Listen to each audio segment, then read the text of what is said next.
Hey, what's going on, y'all? Welcome back to my page. My name is Albert Gorman of Damoah Film and Photography, and today I'm doing something a little bit different. I do have a guest with me. This is a podcast episode, and on my first official episode, let's see if it makes it to the actual YouTube. We got our guest here, Rax, and actually, you introduce yourself. Let them know what you do and who you are. Thank you for having me. My name is Rax. I'm a dancer here in Toronto, specifically in the Brampton area. I've been dancing now for, honestly, my whole life, over 10 years. But yeah, now I'm really trying to kick off my professional career, get more into the creative spaces, a little bit of creative directing. So we'll see what next year has in store. Nice. So thank you for at least coming down and doing this with me. As you can tell, I got a lot of stuff going on, and this is something I always wanted to do. So I'm very happy that I have somebody of your caliber. It's not just anybody. Whoa, caliber. I know, we know each other forever. You're literally my sister. So but it is an honor for you to take your time and actually do this with me. Yeah, thank you. No problem. For all the people that's into content creation and that's into dancing or choreography or stuff like that, she is somebody for you to check out. You can learn something from her. She can teach you something. You can get inspired, and definitely, hopefully, this video will also inspire you or give you some kind of tidbit or some kind of knowledge that you can take home and have it like oats, let it stick to your ribs. You know what I mean? So, that being said, I have a few questions for you, Miss Rax. Are you ready for it? Yeah, let's get into it. Listen, I didn't prep her yet, so she doesn't know what I'm about to ask, but I ain't gonna kill her though. All right, so the first thing that I do want to ask you, the first question is, how did you start when it comes to just like what you do? Like what was your starting point? Yeah, with dance in general, or like on the creative side in terms of like content, building my social media? Let's pinpoint it more to dance. To dancing? Yeah, good question. So honestly, when I was younger, I want to say around 7 years old or so, I started watching dance through YouTube. I feel like this is how most people started dancing off. It's just YouTube, watching music videos. Yeah, at that time, mindless behavior was like, mindless behavior was really big. And they have a lot of dancing and choreography in their videos, and I really liked them at that time, and the dancing in the videos drew me to that. So I started, every day I would come home from school, I would just go on YouTube, search up dancing videos, and then I would just try the choreographies. There was a dancer at that time, Charlize Glass. She's the same age as me now, I believe, but she was somebody that I really liked when I was younger, and I used to watch her a lot. Eight Flavors at that time too. Is she also from around here, or is she like based in the States? I believe she's in LA. I don't know if she's always been in LA. But at that time, I had no idea. I was really just looking at whoever I could. Yeah, first sight. Yeah, exactly. And honestly, I just fell in love with dance there because it used to challenge me when I was younger. I felt like it was something that I was decent at right away, but I wasn't amazing at it. So it was something that I always wanted to keep on working on. And, as a kid, it's obviously hard to figure out what you like. Usually you have to find something that you gravitate to, and dance was that for me. And it's something you did that never left you neither. Exactly, as you grew, right. As I grew up, it just became a thing where I wanted to continue to learn. I wanted to continue to get better. Obviously, there was times where I kind of fell out of love with dance. But as a whole, I think, just starting off there and then, doing some training, going to a studio at that time to do training, really like in all styles, hip hop, ballet, jazz, contemporary. I guess making yourself more well-versed and just versatile when it comes to the whole dance culture. Exactly, because being a dancer, you need to be versatile. As they always say, versatility, that's what they want. So, although I knew that I really gravitated more towards hip hop, I still trained in all styles. And then the older I got, and maybe around 2017, that's when I started focusing on Afro. It kind of started to peak and take off on social media around that time. And it's also connected to my roots. Like I'm Ghanaian, and I think it just connected for me in a way that I was like, all the training that I've done all these years, this is what I really like about dancing. I like Afro, I like the style, like even the education, the stories behind it. So yeah, that's what got me here today. Like I think 2017 to now, I've really just been focusing on Afro, but of course you still have those other styles in your back pocket. Like the other styles is kind of like that foundation, right? Yeah. Like you have that built within you, but now it's kind of like you want to fine tune certain you want to master a certain craft out of it, right? So Exactly. Yeah. I think that's dope.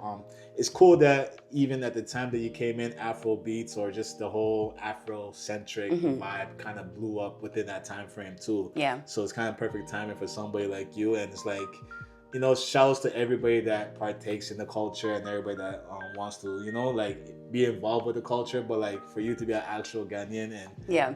for it to happen during the time of your rise is kind of like ideal because a lot of people can emulate, but you actually got it from your soul. Like it's Yeah, within, you know exactly. what I mean? So, There's always you can always see the difference. yeah. Like you can see the difference with somebody who like just studies it and has a foundation in it versus somebody that just does it for like TikTok or Instagram, which is why it's really important as a dancer to have foundations. And even to this day, that's something that like I need to focus on more. Is like going back to foundations, because once you have those foundations, you can do any dance routine. You can do any from so many places. Gives you more ideas too. I think sorry if I cut you off, but I think that allows you to be more creative and be more original because you're now able to gather bits and pieces from other places to make it your own. You know what I mean? So I think it's pretty cool whenever you're like, but still your foundation should be a well-versed foundation, and then now you can really pick and pinpoint where you want to go with it. And you can always fall back to your roots too. So it's a very good thing. Exactly. Yeah. All right. Yeah. Dope start. I like to hear that. Hopefully, you know, a lot of people out there, I'm pretty sure, have similar journeys to that. And then only the few though continue. You exactly. know what I mean? A lot of people start stuff, but only a few actually see it through and want to see results from it. And I'm noticing the results just checking on my socials and stuff like that. I'm like, God damn, like, she's killing it right now. So thank you. It's very inspiring to see it. And even though you are inspiring even an older person like myself, what is your inspirations? Like, is there? Like, I know you mentioned 2 dancers, I believe. Yeah. But what was your inspiration as a newcomer, and what's your inspiration now? Yeah, that's a good question. As a newcomer, honestly, there wasn't really any specific dancers that I necessarily was like, okay, this is who I'm inspired by. I want to dance like this person. It was really just like a collective of watching a bunch of dancers, young dancers, older dancers, because the creativity that comes from the younger dancers is different than the creativity that comes from the older dancers that have been here, seen the industry from, you know, from the beginning of when they started, which could have been in the 90s all the way up until now, you know, like times have changed so much. So honestly, at that time, same thing. It was really just being on YouTube and watching as many videos as I could, because as a kid, really, that's all I had access to was YouTube. Like social media wasn't what it was today, where you could go and like look on TikTok and this and that and whatever. Pinpoint the dance you want to see. Like. Exactly. And now I would say in terms of inspiration, same thing within the Afro community. Like when I first started getting into Afro, Bad Girl Cassie was somebody that I really like to watch. I believe she has, again, like a foundation in house dance, but she ties it together with Afro.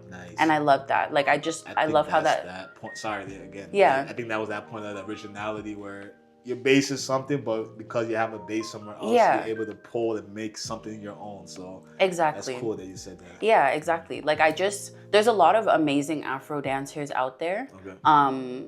Like most of them are older than me. So when I, again, was like, you know, getting into watching Afro and like studying Afro, she was somebody that I watched a lot because when I first started, I loved how she would incorporate like her footwork into really Afro. Like, she's really good. She has like a smooth style. I just love her dancing. All right, cool. I'm gonna check her out. Yeah, check her out. Shout out to Bad Girl Cassie. But Bad Girl Cassie. Yeah. Honestly, now I don't necessarily pull inspiration from specific people. I think I stopped trying to do that because I started trying to emulate other people's dance styles to the point where I felt like, okay, what's my dance style?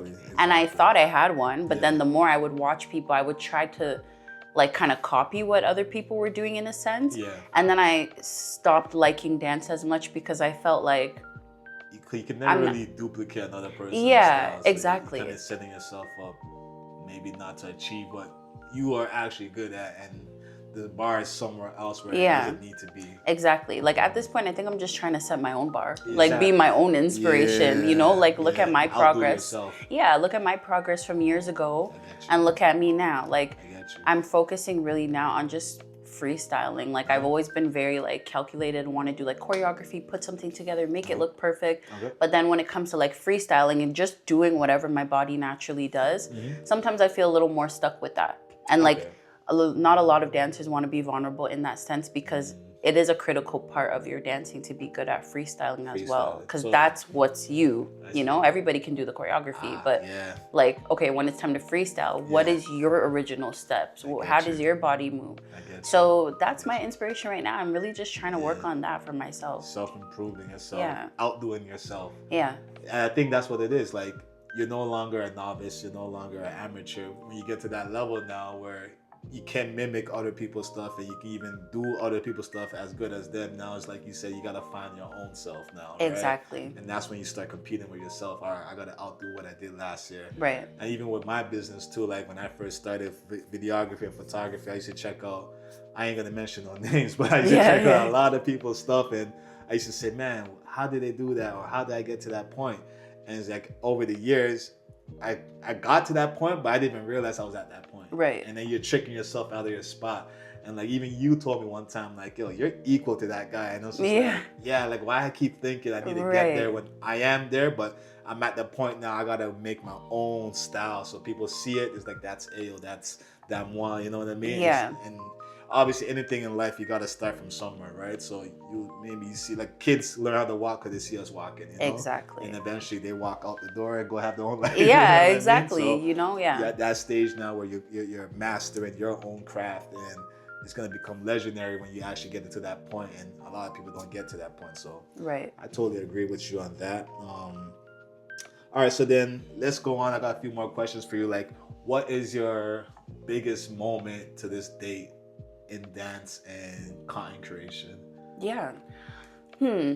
Well, you gotta think about that. I definitely have to think about that. I know a few, but go ahead. I think it's really bad. It's really bad because with social media, you become very desensitized to seeing numbers that even when you get to a certain point number-wise, when it comes to videos and followers, it's not necessarily like a craving for wanting to see more followers, but it just feels like a minor accomplishment, if that makes sense. I do get you. Yeah, so like I've had videos, for example, that have reached 5 million views, 4 million, especially like with my whole Bacardi series that I did, like teaching people how to Bacardi and, you know, selling my Bacardi course.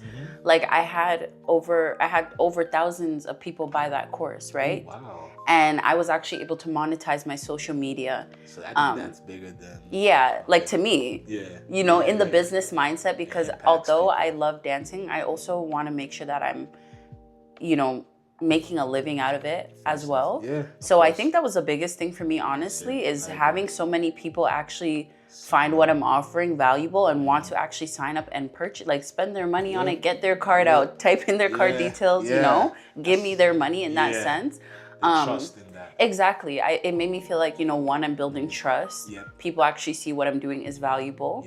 And that to me meant more than like the videos that I had go viral and reach 5 million views. Yeah, I agree. You know, like I'm still very grateful for it, of course. It's exposure. Yeah, I'm very grateful for it. How do you turn that exposure? I know we don't want to talk about money per se, but how do you turn that exposure into a more tangible asset? Right. You know what I mean? How does it become more valuable than a single view?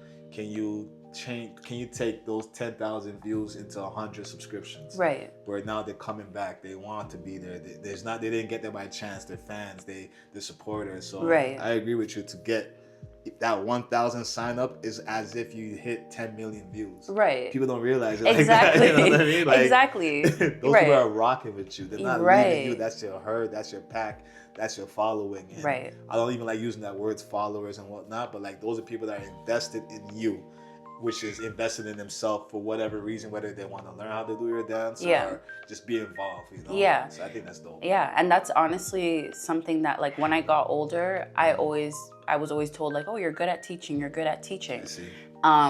So that to me felt the most rewarding, because now I'm getting to teach people all around the world that I don't see. I'm having people in China buy it, the Netherlands, in Ghana, like South Africa, like where the Bacardis originated, and people are buying it, you know, crazy. learning from me. I'm not from South and Africa. From the core of the root where it started. Exactly. So honestly, and again, it's really not all about the money. At the end of the day, that also came with building my platform. That took me from 12,000 followers to 70K in 4 months. Look at that. You know, That's so impact. Right. That's impact. And at the end of the day, like, those people are going to continue to be the ones that support me. They don't know me from anywhere, you know, and they are just choosing to support me. It also helped me grow my YouTube to almost 20K now.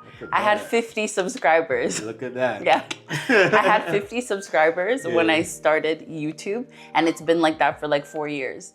But then, you know, there's always that one viral moment or video that kind of takes you there. And I think that for me with social media this year was my peak in a sense. Cool. And yeah, I'm very grateful for it, because next year we're coming with more videos, more tutorials, a whole Afro dance course. So that's all in the works. So my question then is, are you happy that it took you 4 years to get those subscribers, or do you think you'll be able to turn those views or subscribers 4 years ago into what you're doing now at that time?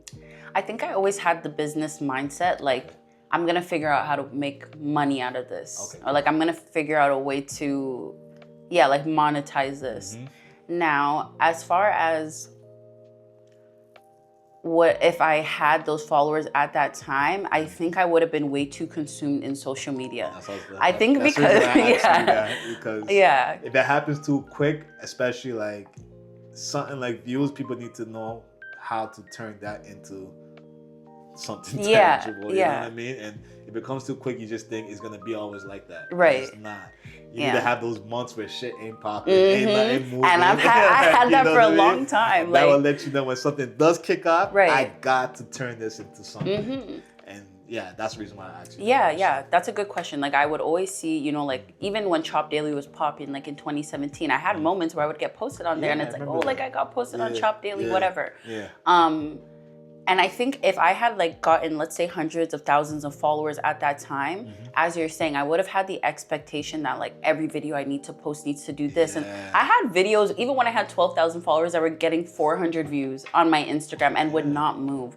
So it made me kind of like, now, if that was to happen, if something literally gets 1,000 views, it's like, okay. It got 1,000 views. I'm not worried about it. Like this, I've seen this many times. I don't expect things to get millions of views all the time.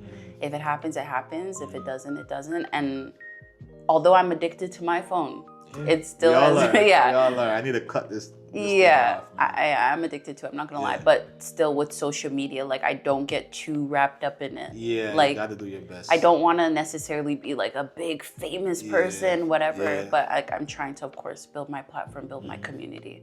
Dope. All right, so you kind of touched on my next question already, but I guess you can more flush it out now. What is your current goal? Like, I guess we are at the end of 2024, so I'll say, what's your current goal going to 2025? So I think I focused a lot within the 4 years with building my social media, that I kind of took more of a step back on kind of getting my foot in the door with people that need to see me to really be like in the industry, in terms of like, you know, dancing in LA, or, you know, hosting shows in Toronto, doing things like that. So honestly, next year, my biggest goal is to continue to focus and train on those foundations that I had, you know, growing up, and making sure that like those things are there. So you pretty much see yourself obviously not being tied down to only Afro, but being able to venture off into other genres and stuff like that. Exactly. I think no matter what, Afro will always be there, and it will just be incorporated into those other styles that I do, whether it's like contemporary, like more flowy version of Afro. But for me, it's just really like going back to foundations. I think now I'm kind of almost like working backwards. So, and sometimes I guess like when you get to a certain point as a dancer, you feel like, oh, like, why am I doing like beginner classes, foundation classes? Like, I've already done all of this. But for me now, I'm just working on improving my craft. I have the social media following, and that's great, and I'm very grateful for that. Yeah. But now I just want to work on myself, like really as a dancer, and just hone in like freestyling, technical technique. Even I want to get into breakdancing next year, which I always wanted to do. Yeah. When I was younger, when I was younger, breakdancing is actually what really made me want to get into dancing. But one day, I came home, I tried to do a backflip, busted my back, and I was like, I think this is it for me. And at that time, I didn't have anybody to like push me, like, oh no, like keep doing it. And I got hurt, so I just, kind of gave up on it. Yeah, isn't it tough? Like, I don't know if you had any cousins or older sisters or whatever that were dancers. That you have anybody that you were able to like maybe tag along with? No, actually. So you're like the first out of your friend group, everything like that. Everything. Right? So like dancing was just something that I just had a hobby by myself. And I really asked my mom, like, put me in dance lessons, or like, can I go into dance lessons? And so graciously she put me into dance classes. And then that helped me be around more dancers and see like, okay, I want to be able to do this, I want to be able to do this. But as a kid, also, it's very hard to keep yourself motivated. Yeah, you need something. Like, either tag along somebody, or the love for it just gotta be that strong that it just keeps pulling you back. Exactly, and that's what it is. Like dance is really a mental thing. It's something that you fall out of love with, but something always pulls you back into it. Whether it's being inspired by something, even maybe something that you create, that or even like. And physical like exercise in a way, like kind of thing. Like I'm pretty sure it keeps you in shape and keeps your heart rate going well. So you gotta think about all of that kind of stuff. Exactly. All right, cool. So let's even piggyback off of that last question. Where do you see yourself within the next 5 years? Yeah, that's it. Yeah. So there's a few like pathways that the next 5 years could that I could go in the next 5 years, and somehow I'm gonna try to fit all of them together. Cool. Number one, business wise, I started my business Rhythm Playbook this year. Nice. We grew it to 8,000 followers. Again, with that whole Bacardi series, almost brought my business page to 10K already. Amazing. So next year I'm working on putting out an Afro dance course. Okay. I really want to be able to reach people all around the world, teach Afro dance. Sweet. And again, just break it down in a way that it's beginner friendly. They still learn those friendly. Beginner friendly. Yeah, beginner. Yeah, and like learn those foundations, because I think now Afro dance has just become like TikTok trends. 30-minute TikTok trend videos, and then that's it. And then people think that they know Afro, but they don't really know Afro. So that's what I'm working on. Okay. Now, as far as industry-wise and where I want to go as a dancer, I think I always felt like the next 5 years for me would be like going straight into choreography and like choreographing for certain artists or choreographing for certain projects, which I still want to do. But I think this year taught me that I do want to choreograph for things, of course, but I also want to have the moment where I just am a dancer and a student. And I think the next 5 years, I kind of just want to be that. Of course, still choreograph my own projects for sure, work on my own stuff as well, my own, creative directed videos. Okay. But I would like to, potentially go on a tour, God willing. Yeah, for sure. God willing, going on a tour. Yeah. Again, like choreograph for, certain artists. Yeah. I won't say who, because, none of that really matters specifically. Matter, If it's meant to happen, it will happen. But yeah, I definitely want to go on a tour. Okay. I definitely, would like to perform at, an award show, whether it's like MTV Awards. Yeah, like I want to be on the stages. I want to be in front of the big crowds. And then after that, 5-year period, I would like to transition more into choreography. Okay. But at the end of the day, like whatever God has in store, maybe I might just jump all of those hoops and go straight into choreographing for, a huge artist. Yeah. And that's the beginning for me, so. I'm just gonna throw this out there. Like, would you consider being like a studio owner, or do you have any aspirations for something like that, like an actual physical space? I think I don't know if I would necessarily want to have a studio space. Okay. Cool. When I did start dancing, though, it was something that I wanted to do. I wanted to have a studio space, and maybe that will come. Yeah. Where it's just a studio space where people can rent it out to have classes, similar to like the studios in Toronto, and maybe that's just like a passive income thing for me. That's what I'm saying. 'Cause I know you're very smart with investments. Yeah. So Thank you. I asked you that. Yeah, like I think that would be a passive income thing for me, but not something that I would want to dedicate all of my time to. I see. But that will probably come. All right. Cool. But yeah, I think just now for me is, like I said, working. Yeah, exactly. Like I try not to keep the main thing the main thing. Yeah, exactly. And I keep like exactly. Yeah, that's right. Because they're kind of like the same mental So like I already know what she's gonna say. You know, like if you're an entrepreneur or a creative, keep like the main thing. Right. It's everything else will come with it. Exactly. It's very easy to like try to spread yourself thin across so many things. Yeah. But honestly, like if I'm good at what I do, if I'm good at my craft, if I'm a good dance instructor, dance teacher, if I'm a good person, all of those things will just come. Yeah. Like I don't want to necessarily like pre-plan to some degree, have those goals, pray for those things. Yeah. But at the same time, I don't necessarily want to just like chase the feeling like, oh, like I did it, like whatever, you know, it will come. Yeah, that's kind of how I look at it. Okay. Yeah. I agree with that. I have like the same kind of mental. I was really big on trying to get a studio space. I still kind of want to do it, but to your point, I'm just like, you know what? I got to keep the main thing, and that's being the best possible producer of content, you know? Yeah. Everything else will come from it. And when I kind of got sidetracked earlier this year from that, I had to go back to my fundamentals, go back to my foundation. Yeah. And then a lot more good things started coming my way again. Right. So like the universe works in a weird way where I think sometimes when you chase too much, the thing is going to run away from you. But when you just focus on self, things gravitate to you. Exactly. You know what I mean? So exactly. Like kind of that little right. I don't want to get crazy on y'all or spiritual on y'all, but I think for the people who understand, who think on that frequency, you know exactly what I mean by that.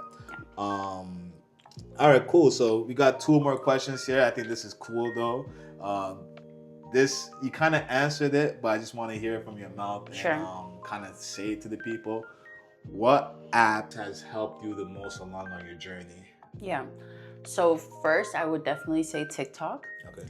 TikTok is what actually helped me, I feel like, grow my brand and my platform. Okay, your brand. Yeah. Like, as I was saying, there's videos that will universally do good on every platform. But for me at that time, almost all of my videos were doing pretty well on TikTok. Nice. I think they knew exactly who to show my videos to, and Instagram, I couldn't figure that out. Okay. So that's why I feel like I was just hitting those 200 views, which are probably just the people that followed me, and then it really wouldn't do anything else. Okay. And I don't even think all the people that were really following me were even seeing my content. Yeah, Instagram. Yeah, I don't know. I don't really like Instagram for that reason. You become biased though, of course, when your following grows and then you get the views on Instagram. But I always liked TikTok for that reason because I felt like my content was actually being seen. And you feel like maybe it's more fair or has a chance? Yeah, exactly. I feel like if you start on TikTok and then go over to Instagram, you'll have a better chance at growing your platform on Instagram because a lot of people will also follow you there as well. I noticed that there's an age bracket too. Like, in my opinion, I think TikTok is a little bit younger. Demographic. I think it started like that, but I think now everybody is pretty much on TikTok. It started off being like a kids app, but I think now, especially businesses and business owners have realized that with TikTok, you will get more views for your content, and you don't have to post like the most sophisticated content ever. It could literally be something funny. It could be something chill. Like the content we're seeing now on Instagram, those funny videos are on TikTok first. And then, and then they came to Instagram because Instagram's content style wasn't like that before. It was more professional. Even now it kind of is, and that's why people don't really like posting on there. But yeah, TikTok first, then Instagram. My following grew more this year, and then now I'm working on YouTube Shorts. Got you. Yeah. YouTube is amazing as well. Like YouTube is something that I want to capitalize on. But for me personally, I'm not really in the space of I guess we're both at different peaks within our content creation as far as the visibility. I'm more still trying to craft my style and my look, even though I do photography, videography full time. That's my full time job. Shouts to my job, shouts to my company and whatnot. As far as trying to be a content creator on the social media platforms, I still got some ways to go, right? But YouTube is where I want to kind of make my niche and break my bones in at the same time. I know there's not really an age thing, but just like from my own personal research, TikTok just seems to have a younger generation or a more hip generation, whereas let's say Facebook is more of an older generation that's kind of on it, and then Instagram might be more so geared to like early 20s to about late 30s in my opinion, just like maybe my Gen Z old ass, that seems to be kind of our thing, but yeah, so and regardless, everybody uses everything at the end of the day. So wherever you happen to get your following, you should tap into it and go deeper into that. So in your case, it was TikTok. So you want to dive in deeper into that particular platform, right? Yeah, and the algorithms already know what to do. Like you don't need to necessarily manipulate it or whatever. Like there's already things in place that will help you to grow your social media following, but most people don't look at those things, which is why of course there's a lot of content creators that have courses like, oh, this is how you build your social media. Where do you think they're getting this information from? They're getting the information is there, but not a lot of people take time to do the research part of it. Like there are literally certain times that you should be posting. There's certain content that you should be interacting with, because if you're interacting with skincare content and you're a dancer, well, now the algorithm doesn't know who to show your content to. Because once I actually started doing those things on Instagram, even though I had no success with Instagram at that time, then my page finally grew. So Instagram actually has a feature where you can click on like the 3 dots and you can click on interested. And once you click on interested, it will tell you like, we'll start showing you content like this for the next 30 days. So that content that it shows you for the next 30 days. All right, thank you. Keep going. Content that it shows you for the next 30 days is also going to help your algorithm, because it's going to know who to show your videos to as well. Gotcha. Same thing with TikTok. I think TikTok, it didn't matter as much for me. I could kind of watch whatever I wanted and like whatever I want. But Instagram, I try to really only like dance content, tutorial content, stuff like that. I follow all of those hashtags. As you're saying this, I think that happened to me with my Damoah page. As I more look for photographers and videographers and weddings, then that is what, like, random people that were into that or create stuff like that were liking my stuff. Exactly. And then it kind of took off from there. So I never thought about it like that, but I think you're onto something there. That's a little tip for you guys. If you're trying to build your social media, make sure you interact with your niche. Yeah, when they say that, it's important. I agree. All right, so this has been a great talk. I do have one last question. It's not really a question, it's more so something that you can give out to people that are new into dancing or into content creation. Doesn't have to be dancing, but just any advice you would give to somebody that's new. Doesn't matter their age. It could be somebody that's in their 40s that's trying to get into it, or it could be a teenager that's 14 years old. Like, what would you give them? What I would say now is, don't get caught up in trying to just be hype on social media and trying to just grow your page to 1 million followers.